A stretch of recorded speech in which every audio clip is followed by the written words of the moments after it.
Hello बच्चों, let's first read the question. So question में हमें क्या दे रखा है? The number of alpha particle deflected by Ca20 is 40। Find the number of alpha particle deflected by the Zn30।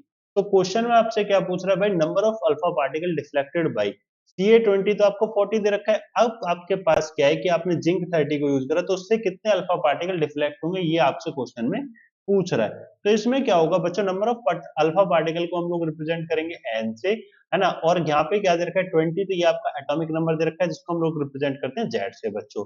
ठीक है, ये चीज क्लियर है। तो यहाँ पे क्या होता है? Number of alpha particle deflected directly proportional to the square of the atomic number. किसके स्क्वायर के? एटॉमिक नंबर के। ये हमारा होता है बच्चों। तो n1 डायरेक्टली प्रोपोर्शनल है हमारे पास z1 स्क्वायर के, इसी तरीके से n2 डायरेक्टली प्रोपोर्शनल होगा z2 स्क्वायर के। तो n1 अपॉन में n2 बराबर क्या आ जाएगा? z1 स्क्वायर अपॉन में z2 स्क्वायर। ठीक है बच्चों। तो अब n1 की वैल्यू की अगर आप बात करोगे तो the number of alpha particle reflected by Ca20 is 40। तो n1 बराबर तो हो गया 40, और जो ये Ca20 है तो z1 बराबर क्या हो जाएगा? 20।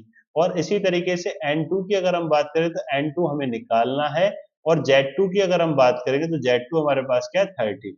तो कुछ नहीं करना है बच्चों, कैसे करोगे? तो n1 अपॉन में n2 और 20 अपॉन में 30, और उसके ऊपर पूरे पे स्क्वायर चढ़ा दो। n1 अपॉन में n2 बराबर क्या आएगा? जीरो से जीरो कैंसिल, तो ये आ जाएगा 4/9।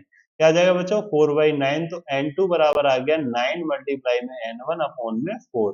तो अब यहाँ पे क्या है? 9 मल्टीप्लाई में अगर आप देखोगे कैसे करोगे बच्चों? तो 9 को मल्टीप्लाई करो n1 से, तो n1 आपके पास कितना है? तो 40 है, और अपॉन में कितना है? 4। तो अपने पास n2 निकल कर आ जाएगा 90। तो यहाँ पे क्या दे रखा है? 100 दे रखा है, गलत है बच्चों। 9 दे रखा है, गलत है बच्चों। 17 दे रखा है, गलत है। 90 दे रखा है, बिल्कुल सही है। So correct answer will be the option C. I hope understand it very well. Thank you.